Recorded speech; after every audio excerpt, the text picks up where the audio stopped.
خبر شامل کرتے ہیں لیا سے بیورو چیف سے۔ پولیس افسران اہلکاران جرائم کے خلاف زیرو ٹالرنس پالیسی پر عمل کرتے ہوئے مؤثر کارکردگی کا مظاہرہ کریں۔ تھانے کی سطح پر مظلوم صارین کے ساتھ عزت اور احترام۔ ٹریفک پولیس حادثات کی روک تھام کے لیے کم عمر بچوں کو شاہراہ عام پر ڈرائیونگ سے روکنے کے لیے عملی اقدامات کرے۔ ڈی پی او لیا محمد ناصر سیال کا اجلاس سے خطاب۔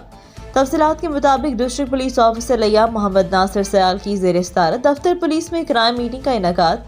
کرائم میٹنگ میں ڈی ایس پی صدر Abdul Majeed Mastoi, D S P Karor Shahid Nadeem, P S O Muhammad Sharif, S H O تھانہ جات، ہیڈ آف برانچز نے شرکت کی۔ ڈی پی او لیا نے پولیس افسران سے خطاب کرتے ہوئے کہا، پولیس افسران اہلکاران جرائم کے خلاف زیرو ٹالرنس پالیسی پر عمل پیرا ہوتے ہوئے مؤثر کارکردگی کا مظاہرہ کریں۔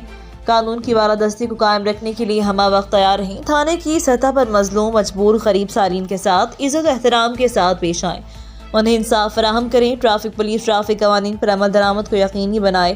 حادثات کی روک تھام کے لیے کم عمر بچوں کو شاہراہ عام پر ڈرائیونگ سے روکیں۔ ایسے بچوں کے والدین کو بھی تنبیہ کریں کہ وہ اپنے کم عمر بچوں کو ہرگز گاڑی یا موٹر سائیکل چلانے نہ دیں۔